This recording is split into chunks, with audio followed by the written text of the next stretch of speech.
ಒಂದೇ ವಯಸ್ಸಿನವ್ರು ಜಾಸ್ತಿ ಆಗದೆ ಅಂತ ಅಲ್ಲ, ಅಂದರೆ ಆ ಥರ ಏನಿಲ್ಲ, ಚೆನ್ನಾಗಿದ್ರೆ ಅಷ್ಟೇ. ಈಗ ಅಶ್ವಿನಿ ವರ್ಸಸ್ ರಕ್ಷಿತಾ ಬಗ್ಗೆ ಹೇಳೋದಾದ್ರೆ, ಈ ನಾಗವಲ್ಲಿ ಆಗಿರ್ಬೋದು, ಜೊತೆಗೆ ಕೈ ಇಟ್ಕೊಂಡು ಕೂರ್ತಿಯ ಬೇರೆಯವ್ರ ಜೊತೆ ಅಂತ ಅನ್ನೋದಾಗಿರ್ಬೋದು, ಇದೆಲ್ಲ ನೋಡಿದಾಗ ಏನು ಅನ್ಸುತ್ತೆ ಚಂದ್ರಣ್ಣ, ಇಲ್ಲಿ ಯಾರ್ದು ತಪ್ಪು ಯಾರ್ದು ಸರಿ ಅಂತ ಅನ್ಸುತ್ತೆ? ಅಂದರೆ ರಕ್ಷಿತಂಗೆ ಅಶ್ವಿನಿ ಮೇಡಮ್ ಹೇಳಿದ್ರು ಅಂತನಾ?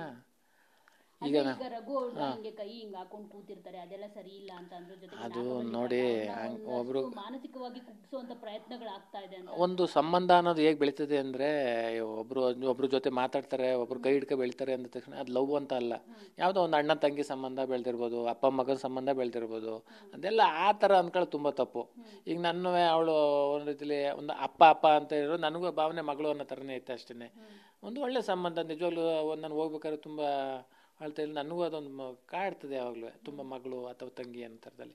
ಈ ಕಾವ್ಯನ ತಂಗಿ ಅಂತ ಕರಿತೀನಿ, ತಂಗಿ ಅಂದ್ರೆ ತಂಗಿನೇ, ಬೇರೆ ಅರ್ಥ ಬರೋಕ್ಕೆ ಸಾಧ್ಯನಾ? ಅಶ್ವಿನಿ ಅವ್ರಿಗೂ ಕೂಡ ಅವ್ರ ಕಾಲು ತೋರಿಸಿದ್ದು ಎಷ್ಟು ಸರಿ, ನಿಮ್ಮ ಓಟ್ ನನಗೆ ಈಗ ಕಾಲಿನ ಚಪ್ಪಲಿಗೆ ಸಮಾನ ಅಂತ ಅಂದಿದ್ದು ಎಷ್ಟು ಸರಿ ಅನ್ನೋ ಮಾತು. ಈಗ ಅದ್ರ ಬಗ್ಗೆ ಸತ್ಯತೆ ಏನು ಅಂತ ಸುದೀಪ್ ಸರ್ವೆ ಶನಿವಾರ ಭಾನುವಾರದಲ್ಲಿ ಇವ್ರಿಗೆ ಕರ್ನಾಟಕ ಜನತೆಗೆ ಕ್ಲಾರಿಟಿ ಕೊಟ್ಟವ್ರೆ. ಅದು ಏನೋ ಅದು ಅವ್ರು ಅಂದದ್ದು ಬರೀ ಓಟ್ಗೆ ಅಷ್ಟೇ. ಆಮೇಲೆ ಕಲಾವಿದರು ಆ ಥರ ಅಂದಿಲ್ಲ. ಅವ್ರು ಜಾಸ್ತಿ ಮಾತಾಡಿದ್ವಿ, ಇಲ್ಲಿ ನಾಟಕ ಮಾಡಿಬಿಟ್ಟು ಬಣ್ಣ ಹಾಕನ ಹಂಗೆ ಹೇಳಿರೋದು. ಅದು ನಿಜವಾಗ್ಲೂ ಒರಿಜಿನಲ್ ಏನು ಸತ್ಯತೆನ ಸುದೀಪ್ ಸರ್ ಹೇಳಿದ್ದಾರೆ. ಅವ್ರದ್ದು ತಪ್ಪಿಲ್ಲ.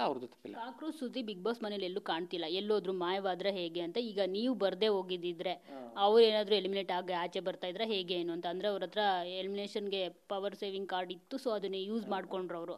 ಅದಿಲ್ಲೇ ಹೋಗಿದ್ರೆ ಅವ್ರು ಆಚೆ ಬರ್ತಾ ಇದ್ರೆ ಹೇಗೆ ಅಂತ ಅದು ನನಗೆ ಗೊತ್ತಿಲ್ಲ. ಯಾಕಂದರೆ ಅವರು ಕಾಕ್ರೋಚ್ ಸುಧೀರಣ್ಣಂಗೆ ಒಂದು ಸ್ವಲ್ಪ ನ್ಯಾಲ್ಗೆ ತುಂಬ ಸ್ಟ್ರಾಂಗ್, ಅಂದರೆ ತುಂಬ ಮಾತು ಚೆನ್ನಾಗಿ ಆಡ್ತಾರೆ. ಯಾವುದೋ ಒಂದು ರಕ್ಷಿತಾ ಅವರ ಒಂದು ಜಗಳದಲ್ಲಿ ಸುದೀಪ್ ಸರ್ ಅವ್ರಿಗೆ ಏನೋ ಬೋದ್ಬಿಟ್ಟಿರ್ತಾರೆ, ಅವಾಗಿಂದ ಫುಲ್ ಡೆಲ್ ಆಗ್ಬಿಡ್ತಾರೆ.